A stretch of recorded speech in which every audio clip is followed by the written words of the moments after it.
Take projection.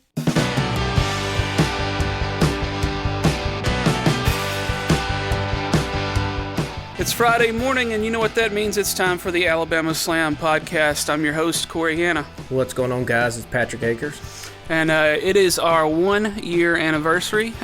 We had already recorded 20 minutes of an episode, and I surprised Patrick by telling him. And now we're having to start over again because of a critical error on the part of Libsyn's recording. So we're recording on a different interface. But happy birthday to us, man. Happy birthday. Those 20 minutes we just did are probably the best we'll ever do, and no one will hear it. It's forever lost in the ether. That's right. God damn it. We were 19 minutes and 51 seconds in. Y'all never hear it. You just gotta pretend that it was fucking awesome, and we'll try to do our best to recap some of the stuff that we've gone over. Yeah, if you don't already, follow us on Twitter and Instagram at Alabama Slam Pod. You can find us on Facebook as well. Just search Alabama Slam Podcast. And be sure to follow our network of friends and fellow podcasters and writers at thealabamatake.com. And the Alabama Take is on all social media at the Alabama Take. Not hard to find. We got sports podcasts, book podcasts, Star Wars podcasts, pop culture podcasts, and maybe even some other things coming down the pike soon. So let's get into WWE from last week. Starting with SmackDown, I think we're getting a little closer every day to Jey Uso slapping the holy shit out of Roman Reigns. Roman gave Jimmy the pie face the other night, said that they weren't holding up their end of their responsibilities and the bloodline, and that he and Solo were going to face Sammy and KO at Night of Champions. Yeah, it's kind of crazy to think about. I did not see this one coming, this tag team of Roman and Solo going up against KO and Sammy for the titles. For as much shit as fans give Roman for not being on the show every single week, when he is on the show, it feels like a big deal. And he delivers every single time. He is absolutely fantastic. The promo was great. I love Paul Heyman. But yeah, we'll see how they book this at Night of Champions. You have to think that either Jimmy or Jey end up costing Roman and Solo the match. Because I don't know that you would put the belts on Roman and Solo this close, or take them off Sammy and KO, rather, to give them to Roman. We've talked about since the podcast started, since we've been watching WWE, that the fall of the bloodline really needs to come from the inside. We thought that would be Sammy. Looks like it's probably going to be either Jimmy or Jey, or the combination of the Usos. It would be kind of crazy to see Usos... what if at WrestleMania, like, Roman has already lost the titles, and it's Jimmy and Jey versus Roman and Solo? I mean, that could be interesting. I think the key to it, and you've said it before, it's like Jey is at the center of all this, right? Yeah. And he was the one that was torn when shit got heated between Roman and Sammy, and it looked like at one point Jey might side with Sammy, and you had kind of called it that you thought Jey would be the one that would cause Roman to lose shit at Mania. They didn't give it to us that way, but I think that's ultimately where it could be going, though. And it could be that they didn't just give it to us this year, but that's what they plan on going next year. Yeah. We're already middle of May. So we're rocking and rolling through here, and you have to think, Money in the Bank, and then SummerSlam, and then there'll be Royal Rumble, and then we'll be right back at WrestleMania. So it's actually not that far away, even though it is kind of that far away. But you got to think, with Roman not being on the show every single week, you don't chew through as much story week in and week out as you would with any of these normal regular stories where the men and women are on week in and week out. Yeah, it will be satisfying as hell, though, when it finally happens. When Jey is finally like, fuck this shit, I'm out. Which is a real testament to all of these dudes that are involved. Yeah. You know, it's a testament to Roman's greatness. It's a testament to Jimmy and Jey. I still wonder about Solo. I try not to be a hater on this podcast. Even Friday night, who's the smallest dude in the ring? It's the dude that they're trying to present as the biggest badass, or one of the biggest badasses of the group. I don't know. Yeah. We will see what happens with that, but it should be a good match at Night of Champions. And Night of Champions is shaping up to be a pretty damn good card. Yeah, we'll definitely get to that in a minute. Now I say that, I've closed the tab that was in that because we had just finished up that, so I gotta search that again real quick. But I do want to touch on a couple other WWE things before we get to that card. Monday night there was a situation in the ring. KO was in there. Dom was talking, and KO says, "I can't hear anything he's saying. Can I just punch him in the face already?" Just good shit. KO was on fucking fire the last couple weeks with this, and then him giving the thumbs down in the background the week before to the hard cam, just like jumping from behind the ref, just like, "Hey, thumbs down, thumbs down." Look, good shit. I love KO's energy right now.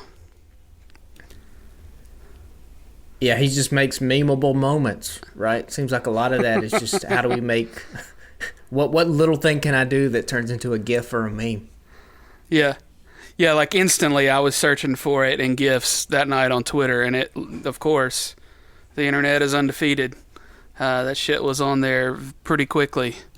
So, you know, Dom's still getting the major heat, and you're here for it. One of your favorites at the moment right now. He doesn't have anything happening at Night of Champions. I mean, he'll obviously come in with Ripley during her match, I would assume. But none of the rest of Judgment Day have any matches that night, as of right now. And it's a pretty loaded card at the moment in terms of number of matches, so I doubt they'll add anything else. Yeah, the matches that they've announced so far will probably be it. And I mean, yeah, Dominic doesn't even need a match, right? He can just come out, get booed out of the building. That's how great he is right now. Booed out of the country. The whole Middle East. He's going to get booed out of an entire region of the world. Fantastic stuff. So, Monday night on Raw, I don't think they had announced this before, but they had a battle royal to see who would be the challenger to face Gunther at Night of Champions. And I was surprised by the outcome, but I'm not mad at it. Mustafa Ali was the champion of the Battle Royal that night. And I think it could be an interesting match. Gunther will win, but I would like to see Ali finally get his push at some point. He's been fucked over a few times. Once he got fucked. I wouldn't say fucked over. He was going to get the run that Kofi went on a few years ago, but he got injured. And then Kofi ended up getting that run. But yeah, I mean, I'd like to see it happen. This could be a big moment for him. What are your thoughts on that? I mean, this will probably be the best match at Night of Champions. Yeah, like you, I don't foresee anybody beating Gunther for that title in the near future. Gunther is just that good. Gunther might actually be the best wrestler in the world, given the limitations that he has to play in, being in that WWE sandbox. He is just absolutely incredible, and we come away from every single one of these pay-per-views absolutely impressed with everything that man does. So, however WWE views him, obviously they view him as a top star, deservedly so. The biggest question with Gunther is, when does he get that push into that next level of stardom, where he's competing for world titles and such? That's what I was going to ask, was at what point did they have either somebody beat him and let him go on towards his next big push, or one of the things you mentioned in our failed attempt at recording a few minutes ago was, does he maybe carry a couple of belts like Seth did a few years ago? Yeah, the old double champion gimmick. I don't know. It's a great question. He's absolutely flawless, though, with everything that he does.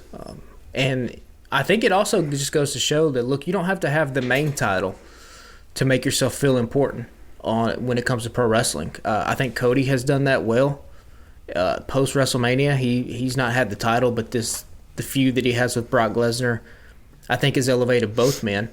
And then Gunther, too. Gunther has taken that Intercontinental Championship. Well, it kind of throughout WWE's history, it kind of ebbs and flows, and it becomes important, and then it kind of wanes in importance. And right now, it is at a moment where it feels like a very big deal. Like whoever beats Gunther for this title, it's going to feel like a moment, and that's because of the work that he's done and the matches that he's had, the caliber of those matches, and the way WWE has booked him.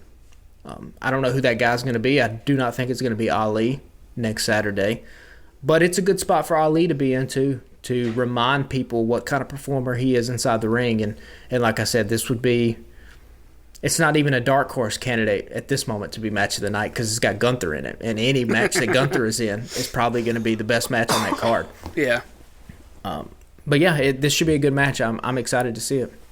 Yeah, it'll be interesting to see how they put Ali's style up against Gunther. 'Cause two totally different styles, but it could make for a really interesting match. I mean, Gunther and Ricochet, have had some great in-ring interactions, so it could be interesting. Looking at the card, though, I mean, the World Heavyweight Championship, Seth Rollins versus AJ Styles. I had mentioned naively that maybe it could be one last run for AJ, and then you were like, hell no, they're going to put the belt on Seth because he's going to be in that new Captain America movie, and they want him carrying that belt everywhere during the press junket, which I thought was funny, and I should have seen it coming from a mile away. But that's why I host and keep the conversation moving and let you speak on the important shit. So, well, I mean, yeah, that's just, that's booking. It's booking 101. It's the easiest call to make. Oh, the dude's about to be in front of a ton of eyeballs because he's in one of the biggest franchises in the world. Yeah, let's put the title on him so that WWE logo is everywhere around him, So when kids are watching the Marvel movie and they're like, oh, who is this Seth Rollins guy? Which I guess he's not going to be... He probably won't be credited as Seth Rollins, right? It'll probably be, what's his real name? Colby Lopez? Yeah, I have no clue. Something like that. Yeah, I don't know how they do that. Was Roman Reigns credited as Roman Reigns when he was in that Fast and the Furious movie? I don't know. I have to look that up after the podcast. That's a good question. Yeah. Yeah. I don't even know what Roman's real name is. Yep. I couldn't tell you. Yeah. Roman. Next up, Brock Lesnar versus Cody Rhodes. Go ahead and give your prediction on this one. I think you're right. Yeah, I mean, this is your classic spot to do a squash match where Brock just beats the ever-loving hell out of Cody Rhodes in about 5 minutes. It makes Brock look stronger. It gives Cody yet another obstacle to try to overcome as you're seeing what you're going to do with him. I mean, my guess is he probably challenges Roman Reigns for the world title at next year's WrestleMania. So this is another feather in his cap as you build him back up to do that. And I mean, I think it's been good for both guys. This was the big question we had post WrestleMania: is what do you do with Cody Rhodes and how do you make him continue to be relevant? I don't think a lot of people predicted a feud with Brock Lesnar, but I think it's worked out for both men, and it's kept my interest. I've liked it quite a bit. Yeah, I'm a pretty notorious Lesnar hater, but it's definitely been interesting and kept my attention longer than I thought it would. Up next, Undisputed Tag Team Championship, Sami Zayn and KO versus Roman Reigns and Solo Sikoa. I don't think Roman and Solo will get these belts that night. I guess Solo will take a pin, probably, right? Probably, yeah, after Jimmy and Jey try to interfere and end up screwing it up on behalf of the Bloodline. It's just, I think this is nothing more than just a convenient way to try to keep this Bloodline story going. Obviously, Sami has a history with him. You need a big match at Night of Champions. Roman really doesn't have a challenger right now for his title, which is a good question. Who would be the next in line? Because you would have to imagine Roman's going to defend his title one-on-one at SummerSlam. That's the next big thing. I don't even know who it would be on SmackDown at this point. Yeah. Unless they do something, the escalation or the disintegration of the Bloodline could escalate. And do they do Jey Uso versus Roman Reigns at SummerSlam. Does this whole thing come toppling down come Night of Champions? That's a question too. Like, we know the bloodline's gonna fall at some point. I guess now is just, where is that gonna be? Is it at next year's WrestleMania? Is it at SummerSlam? Is it at the Royal Rumble? Like, when are we gonna get the full blown? Okay, we have the Usos on one side and we have Roman and Solo on the other. Yeah. Good question. I think it's we're seeing the cracks a little more with each passing week.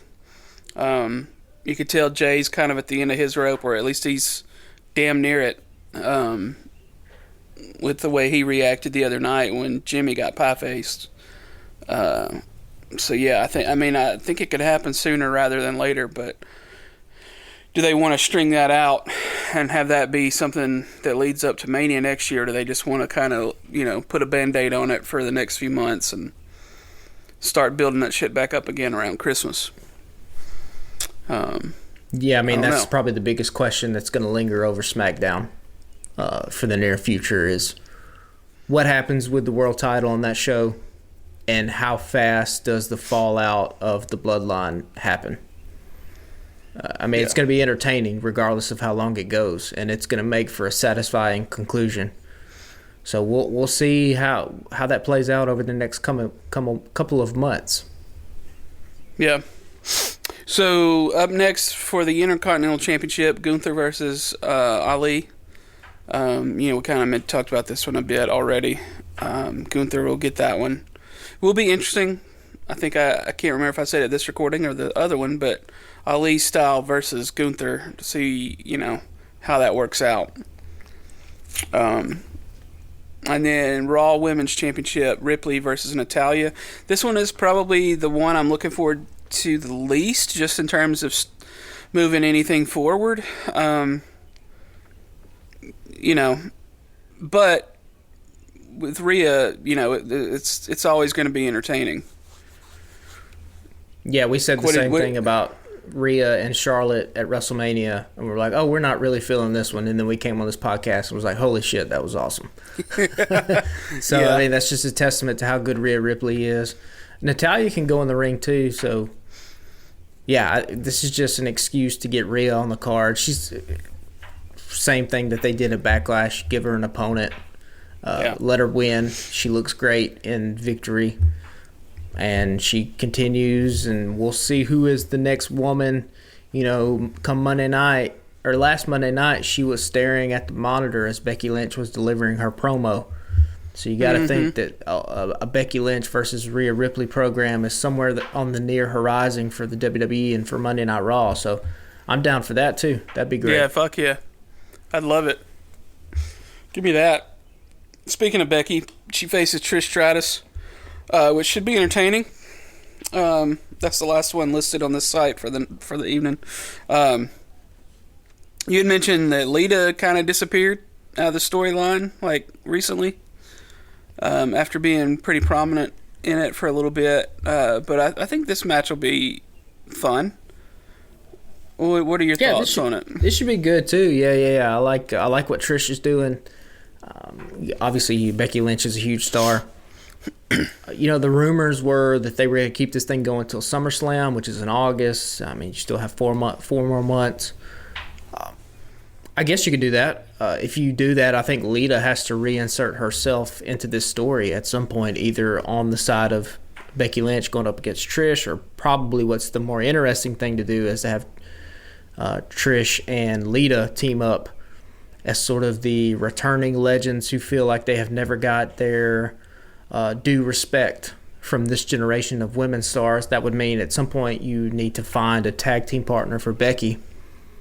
But I think that's good. That's a cool match that you could stretch out here for the next couple months. So do we see Lita return next Saturday at Night of Champions to help Trish Stratus get the win? That's something to watch. Yeah. Well, let's switch gears to Dynamite. We've got several AEW things to discuss for the week.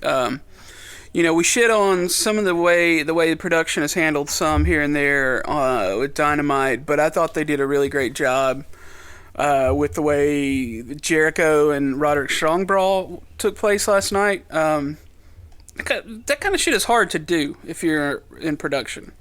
And I thought they handled it well. There was one camera guy almost got knocked the fuck out at one point, though, when they were out near the concession stand.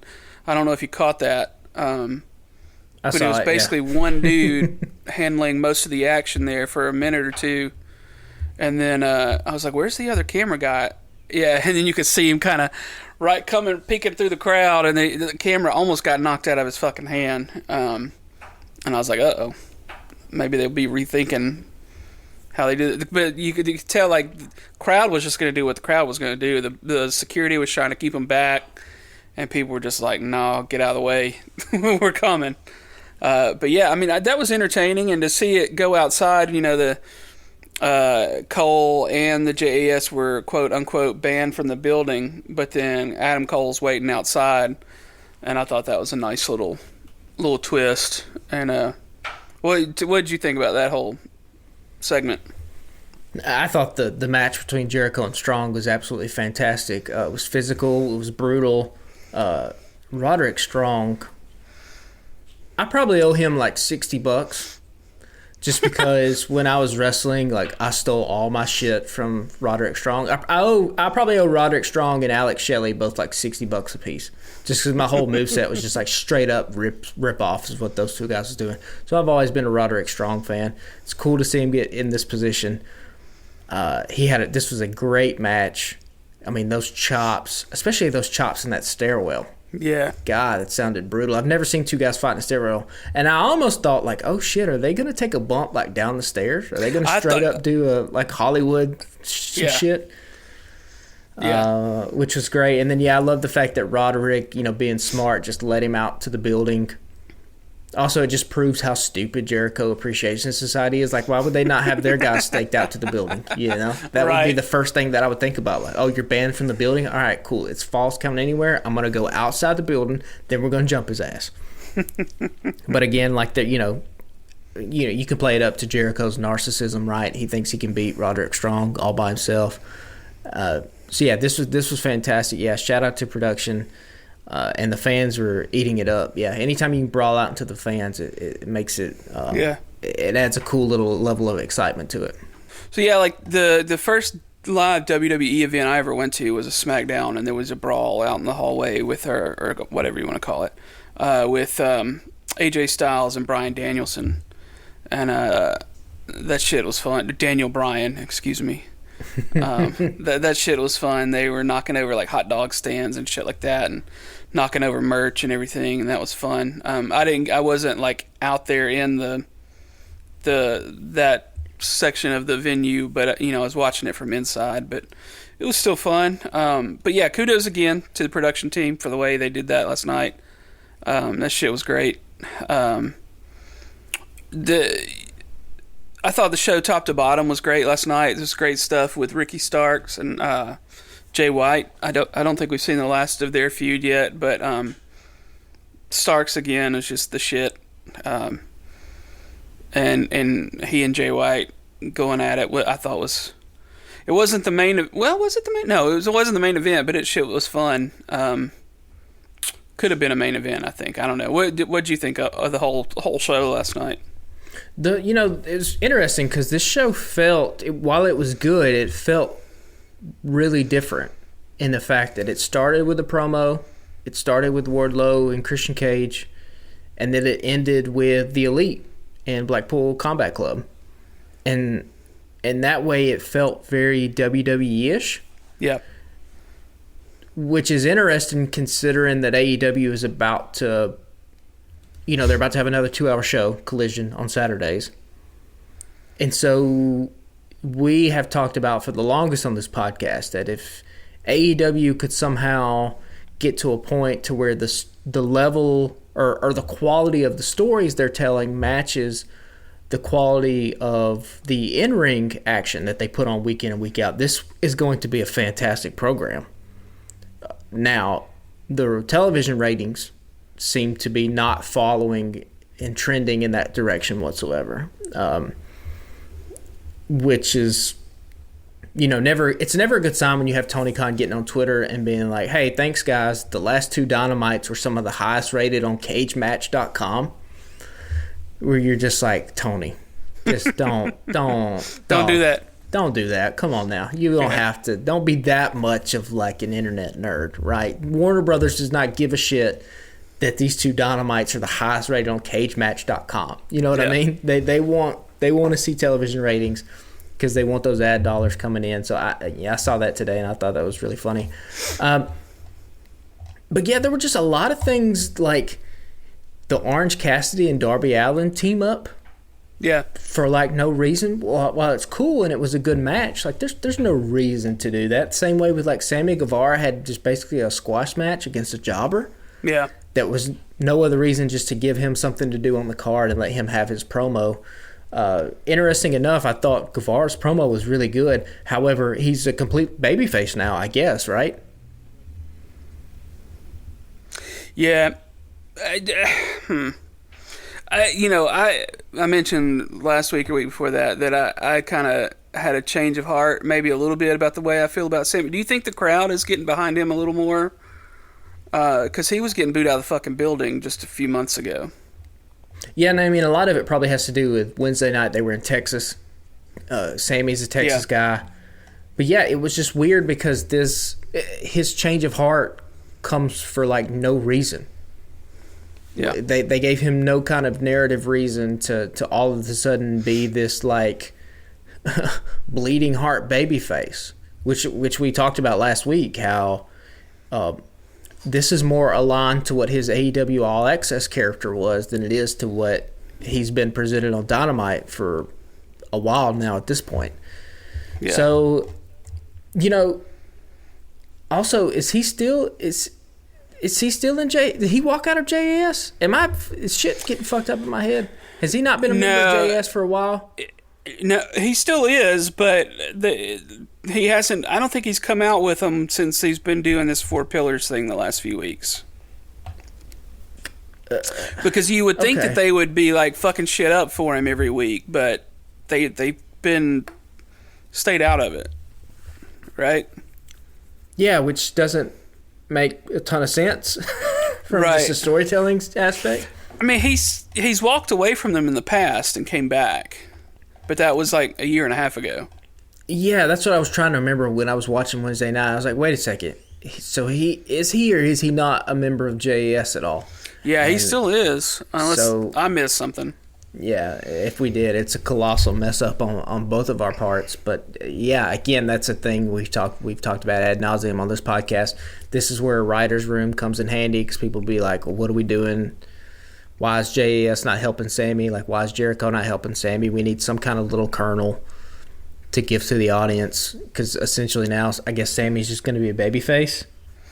And is he just going to not do anything with Jericho? Is his next program going to be against Jericho that makes him a full-on babyface? I don't know. It's kind of leaning that way, but yeah, there does need to be some sort of break with him and the JAS if that is the case. Yeah, but I think this is a better route for Sammy to go. I think he feels a little bit more natural in this kind of role where he can just kind of express himself, as, like I think I talked about last week, as just the wrestling fan that made it. Yeah. And is living out his dream. That seems to be come a lot more easier to him than being this kind of dickish guy. Because when he's doing that, he kind of comes off as just a whiner a lot. Yeah. That's never a good look for anybody. But yeah, top to bottom, I thought the show was good. And it had more of a story through line through it. And like, I can't even remember the last time they started the show with a promo and ended it with a promo. I don't know if that's ever happened. Yeah, I don't know. They did go through a phase there where they were starting out with a promo a couple, 3 times in a row. Yeah. Because I think we pointed out when they did it, because it felt different. Yeah, but the beginning of the show with Wardlow and Christian Cage, I don't know how you feel about it. I'm just not interested in this at all. And it's crazy to think about, and this is what I was kind of hinting to at the last recording before it all went to shit, but like where Dominic Mysterio was at 12 months ago and where Wardlow was at 12 months ago, if you were giving me, like, if this was a draft, and you're like, okay, who's the bigger prospect? 12 months ago, it would have been Wardlow, clearly. Now, I think it's Dominic Mysterio, and it's not even close. Yeah. Wardlow feels so generic. And I don't know what they do with him. Yeah, it's hard to argue that. I don't know what went wrong. Right?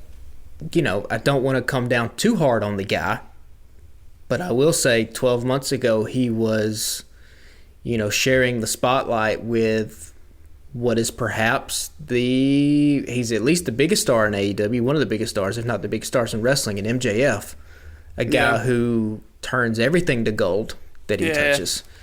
And so could that have a lot to do with it? And then, of course, Wardlow had after he slid the ring to CM Punk and all that stuff, you know, he kind of rode the momentum for a little bit and it kind of carried him. But all that has completely petered out, I think, to the point where, like, I don't know what he is. Is he just supposed to be like a Goldberg ripoff? Is he supposed to be a Batista ripoff? Like, what is he?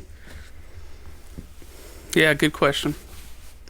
I do want to get to the Elite stuff next. So Hangman comes out, saves the day for the Elite, runs off the Blackpool Combat Club. And I had seen it on Twitter before I actually saw it because I was a little behind last night watching. I think I would have popped a little more. But this hasn't happened in a while, but I got chills when he grabbed the mic and started his, yelling. He was like, "We are the Elite." I got a little chill bump. I'm not gonna lie. I was glad to see that come. We were talking a couple months ago about at what point does he come back around. And I think you even mentioned it. You're like, he's going to be the guy that evens out the team against the Blackpool Combat Club. So it looks like that'll be happening next week. At the pay-per-view, which should be fun. Yeah, Anarchy in the arena, so you have 4-on-4. You got to think that Takeshita is going to interject himself in this somehow, and it would probably make sense for him to be Blackpool Combat Club. I hadn't thought about that. Yeah, because, Kenny has dropped these hints. Who can I trust? Who can I trust? Mm-hmm. And I think the big free agent that's out there that you could get for Wembley to run a huge 5 versus 5 would be Kota Ibushi, who has a history with Kenny Omega. And you could do Anarchy in the arena too, or Anarchy in Wembley, or whatever. Warfare in Wembley. There you go, Tony Khan. Take that. That's free for you. Warfare in Wembley with 5-on-5. And you have the Young Bucks, Kenny, Hangman, and Kota Ibushi versus Danielson, Yuta, Claudio, Moxley, and Takeshita. Yeah. And you have that be one of the big matches that headlines Wembley. Wembley also shaping up. They didn't advertise it as much this week, it felt like, probably because the pay-per-view is only a week away at this point. Yeah. But it could also be because, if I read on the internet correctly, they've already sold 75,000 tickets. That's a bunch of fucking tickets.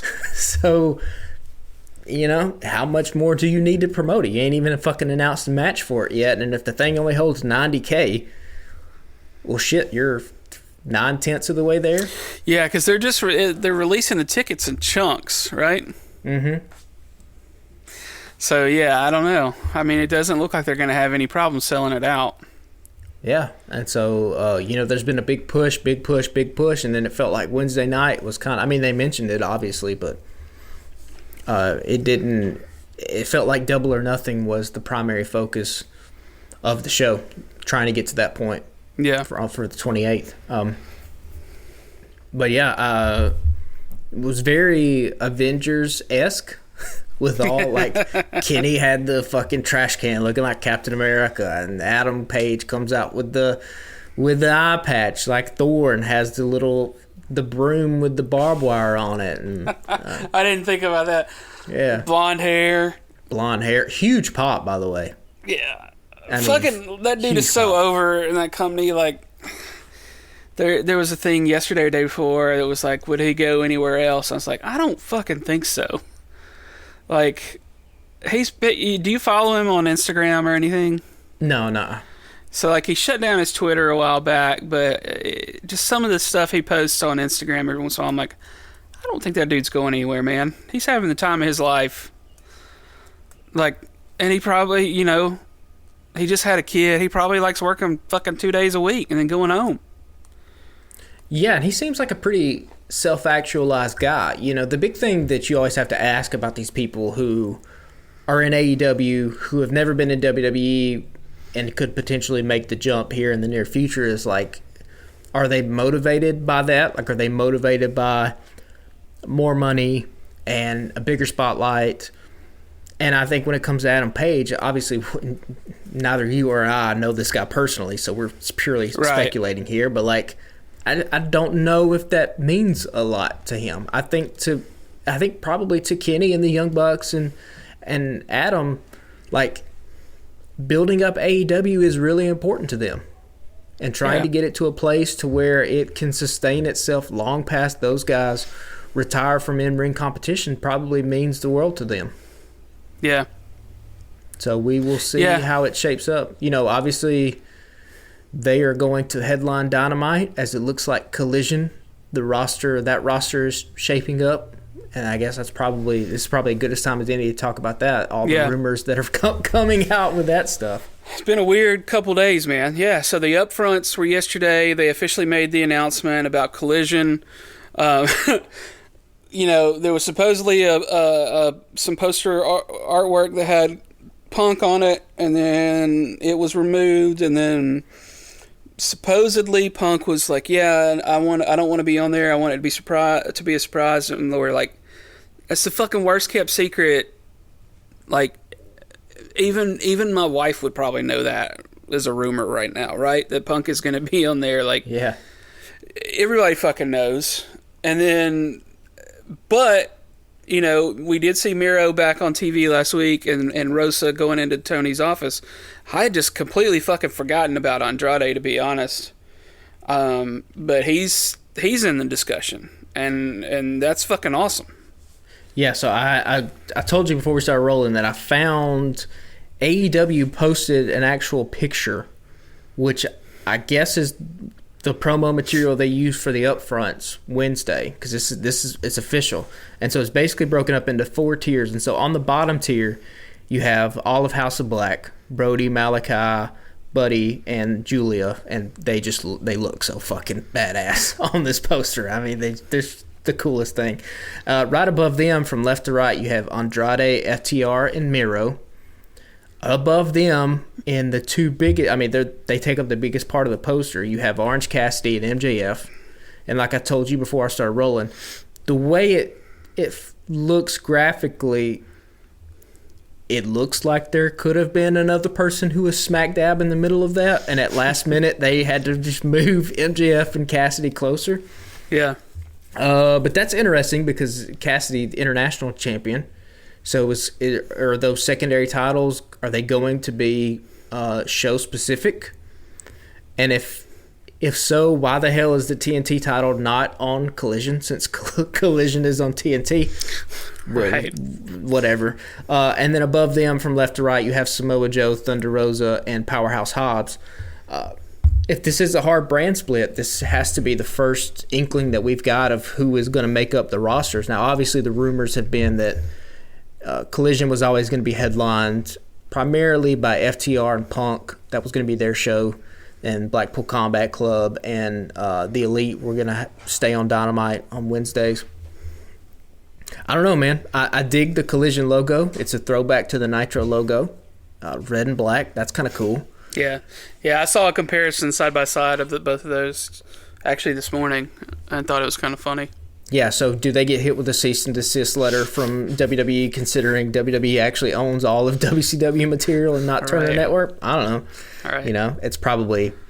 It probably has no legal standing, I'm sure, that they would figure out, but, WWE might just send it off anyway. You have to think that MJF as a champion is going to be pulling double duty, right?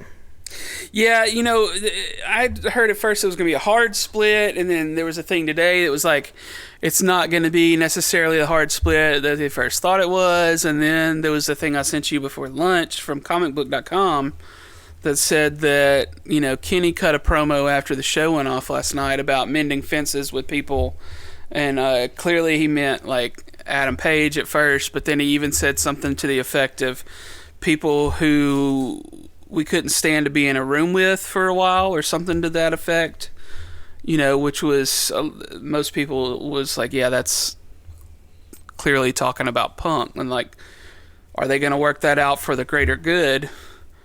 We had talked about what do you need to do to sell tickets to Wembley, but it looks like they don't need to hype that up, but that would still be a fucking huge event for any pay-per-view, right?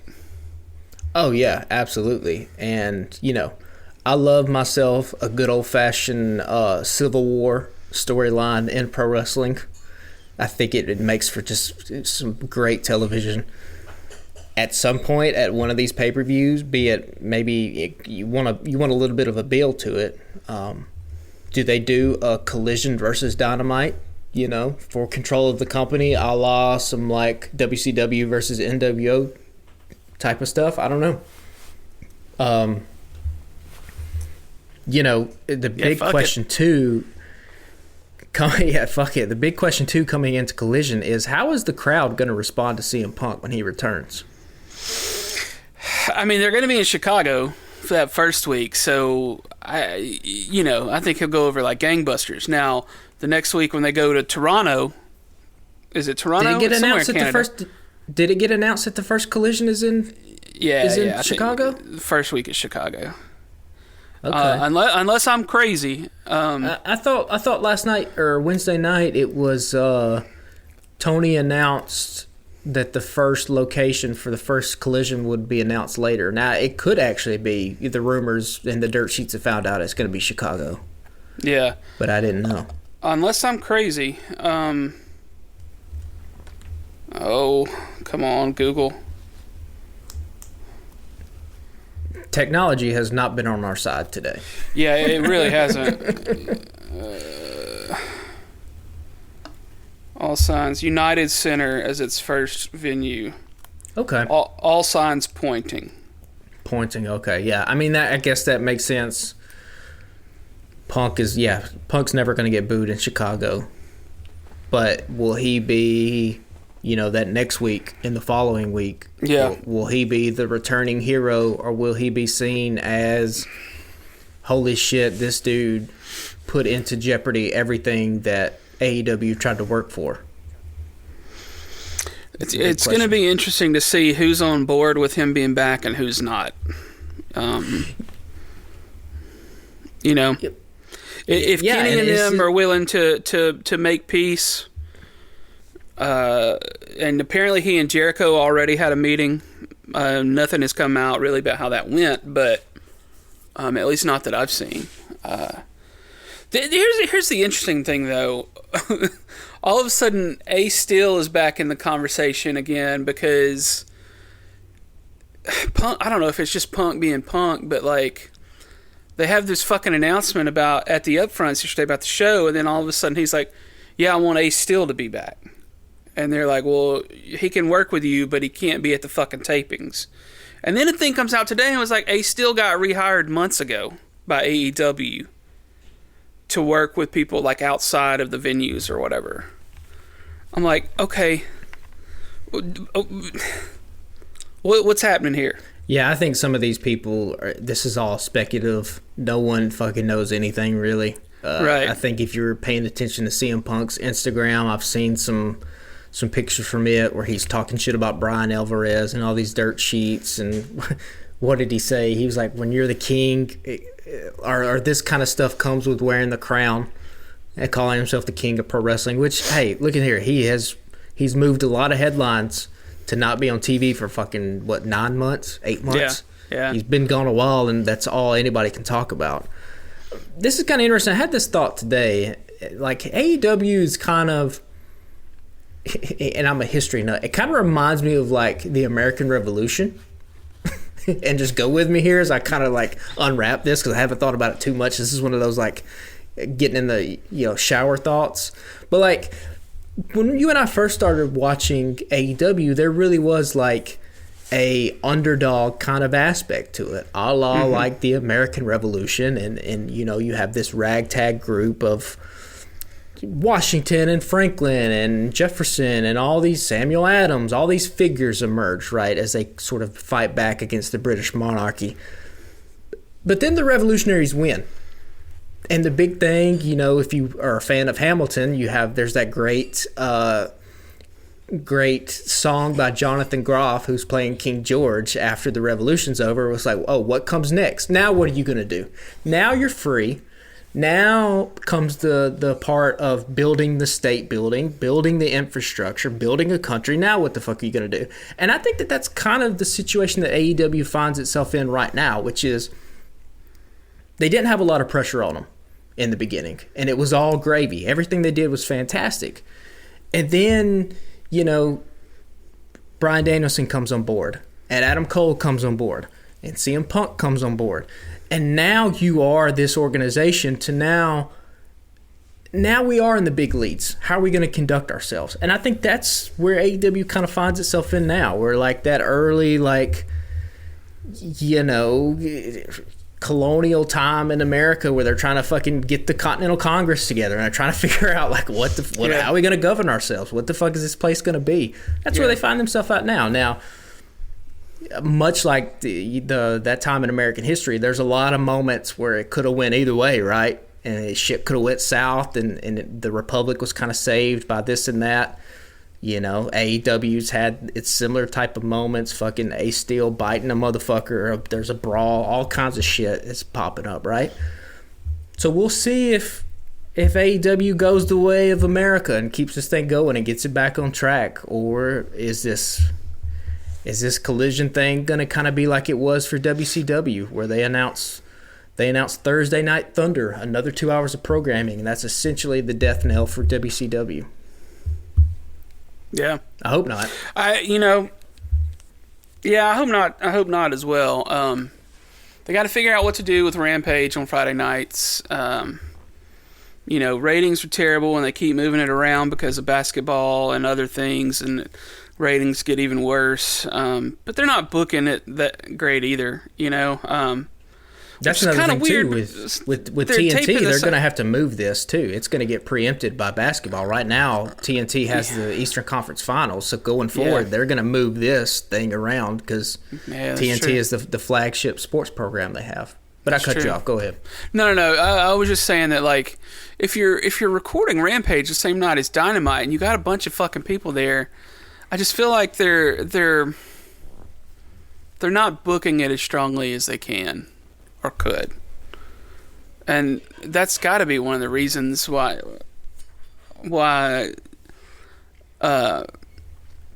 just why the ratings are so bad. Like, there's just not any matches worth really watching. There used to be. I feel like there used to be matches worth watching on Rampage, and there just really hasn't been in a while.